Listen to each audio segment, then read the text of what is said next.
Hello et bienvenue sur mon podcast Ma vie d'humaine. Ici, on écrit pour mieux ressentir. J'espère que ta semaine se passe bien et que tu es prête pour un nouvel exercice avec moi. Déjà, avant toute chose, je m'excuse pour le nez bouché. C'est le pollen. Il est en train de me détruire. Voilà, je préfère prévenir dès le début. Je rappelle également que je n'ai aucune formation psy ou médicale, donc si cet épisode résonne et fait remonter des choses que tu souhaites approfondir, je t'encourage vivement à te rapprocher d'un professionnel capable de t'aider et de t'accompagner mieux que moi. Donc aujourd'hui, c'est un petit peu différent. Je vais quand même te donner le thème du jour, mais je vais te parler de ce thème-là avant l'exercice. Tu comprendras pourquoi en écoutant le podcast. Euh, Également, petite nouveauté pour cet épisode, je ne le ferai pas. Parce que le but, c'est vraiment c'est d'aller chercher en soi et j'ai peur que si je te donne mon retour, que ça biaise peut-être un petit peu ce que tu pourrais faire.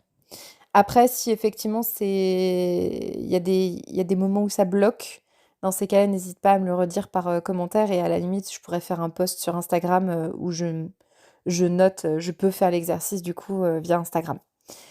Bien entendu, tout ce qui est dit et s'écrit ici est fait avec bienveillance, douceur et encouragement. J'espère que tu es prêt. Le thème d'aujourd'hui, c'est positif vs négatif. Alors, c'est un titre large, mais qui, je te promets, fait sens. En gros, on parle souvent du positif vs le négatif, des qualités vs les défauts, ou encore le bon vs le mauvais. On les catalogue souvent l'un dans le yin, le blanc, le pur, le bon, et l'autre dans le yang, le noir, l'obscurité, le mauvais. Et c'est vrai qu'on nous dit souvent qu'il faut choisir le bon chemin, les bons amis, le bon travail, être sage, être responsable, être lisse, en fait. Alors, je suis d'accord sur le principe de certains points, mais parfois c'est pas aussi simple. Euh, pour autant, je pense pas non plus qu'il faille supprimer ou cacher nos défauts, nos pardons, nos échecs, tout ce que tu veux. Tout simplement parce que la vie en elle-même n'est pas linéaire, que le monde n'est pas parfait et que nous non plus. Donc, ces côtés plus sombres, dans ces côtés-là, il y a du bon. Il y a des choses à apprendre, il y a des étapes à passer pour apprécier la lumière à sa juste valeur, pardon. Oula. Et qu'à rester trop souvent dans cette fausse perfection slash lumière, on se fane dans une fausse vie sécurisée, une zone de confort invalidante et morose, et on oublie de vivre, en fait, je trouve. Et je m'étais posé cette question. Est-ce que tu t'es jamais rendu compte, ne t'es-tu pas jamais...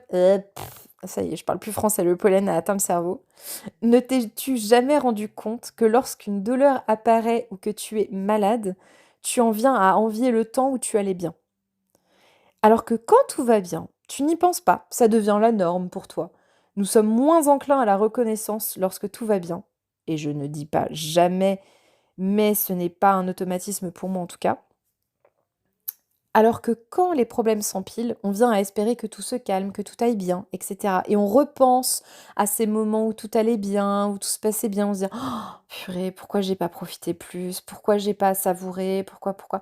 Et dès qu'on commence à être dans justement cette tranquillité, cette paix, notre corps il est en mode «Attends, là c'est trop calme, il y a une couille dans le pâté». Excusez-moi l'expression. Quand est-ce qu'elle arrive la douille?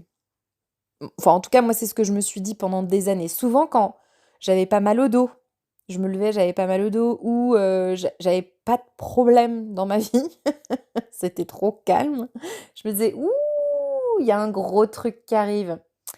Et alors, j'ai appris récemment que, en fait, on le génère, cette merde. On génère, en fait, la merde. C'est-à-dire que si votre vie est linéaire, votre corps est tellement habitué au chaos, au problème, qu'il va générer le problème. Il va trouver un problème pour, en fait, s'apaiser parce que, en fait, beaucoup de gens ont eu l'habitude de vivre dans le chaos, dans il y a des problèmes, il faut trouver des solutions, faut aller vite, faut faire ça bien, faut machin, et pas juste je kiffe ma vie. Très peu, très peu, très peu de gens dans leur enfance, en grandissant, l'adolescence, le préadulte, etc., ont connu cette tranquillité d'esprit. Souvent, c'était faut se dépêcher. Faut se dépêcher, faut faire bien, faut pas se foirer. Voilà. Et, en fait, j'ai trouvé ça très drôle quand j'ai entendu ça, parce que je me suis dit, mais c'est vrai. À chaque fois que je sentais que c'était plus calme, je me disais, oh là là là là là là, va y avoir un problème. Et à chaque fois que le problème arrivait, j'étais, tu vois, j'avais raison. Alors qu'en fait, c'est moi qui l'ai cherché, hein. Donc, dans cet épisode, j'aimerais te dire que faire un juste milieu entre ces deux symboles te permet réellement l'épanouissement et l'évolution intérieure que tu souhaites. Donc, on va commencer par l'exercice que je vais t'expliquer pas à pas. Donc, pour débuter, tu prends une feuille et tu traces une ligne au milieu. À gauche, tu vas venir écrire ma part de lumière. Donc, ça comprend les qualités, ça comprend ce qui se passe bien, le positif, tout ça. Toute la part de lumière. Et à droite, mes parts d'ombre. Donc, tout ce qui va être défaut, même si j'aime pas ce terme-là, ce ne sont pas des défauts, ce sont des zones à amélioration. Parce qu'on peut toujours s'améliorer. C'est-à-dire que quelqu'un qui est borné, c'est déterminé comme un défaut. Je suis borné, j'apprends à l'être un peu moins. J'apprends à, ok, bon, j'ai mon idée en tête, j'aimerais que ça se passe comme ça, mais voilà, je ne peux pas tout contrôler, je lâche. Bon, bah là c'est pareil. Donc, pardon, donc tout ce que tu veux.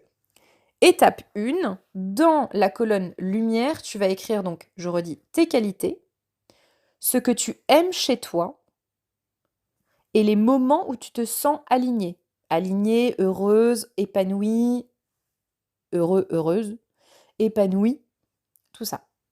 Et dans la colonne ombre, tu vas écrire ce que tu juges comme des défauts, des améliorations à faire, tes peurs et tes comportements que tu n'aimes pas, que toi tu fais, hein.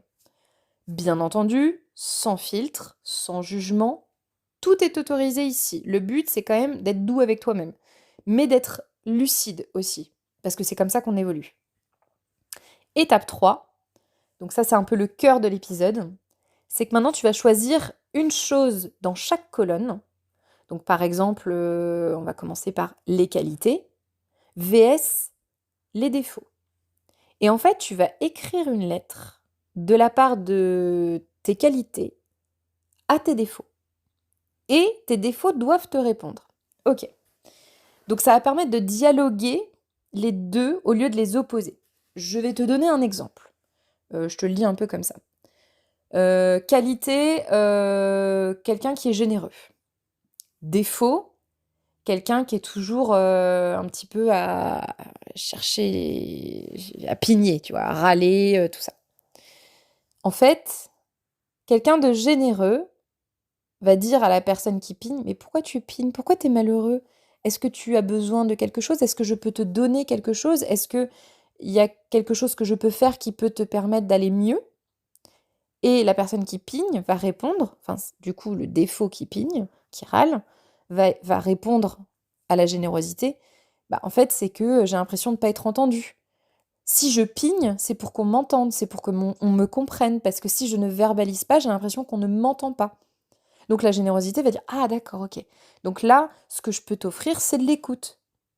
Et donc, la partie râler va dire, bah oui, en fait, j'ai besoin d'écoute, j'ai besoin de me sentir compris, comprise, écoutée, aimée, voilà, voilà.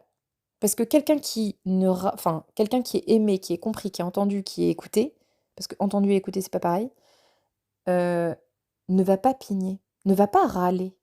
C'est pas possible, parce qu'il y a pas besoin de râler quand tout va bien, quand on est heureux avec soi, quand on est épanoui avec soi. Donc en fait, c'est ça, c'est échanger entre ta part de lumière que tu as choisie dans ta colonne et ta part d'ombre que tu as choisie dans ta colonne, et les faire communiquer entre elles. Et en fait, c'est vraiment voir que dans ta part d'ombre, si tu fais un juste milieu entre les deux, bah, ça devient moins de l'ombre. Ça devient quelque chose qui, en fait, ne va pas venir te saboter, mais qui sera là pour te protéger, t'alerter, te faire évoluer, te faire coucou, attends, là je te dis qu'il y a un problème, là je me sens pas en sécurité. C'est pour ça que j'agis comme ça. Voilà, donc j'ai fait un petit peu de off-script, mais parce que je pense que tout est arrivé un peu facilement. Il faut d'ailleurs que je travaille sur le fait de faire beaucoup de E. Je suis navrée, vraiment là-dessus. Je vais tenter de respirer à la place de faire le son E.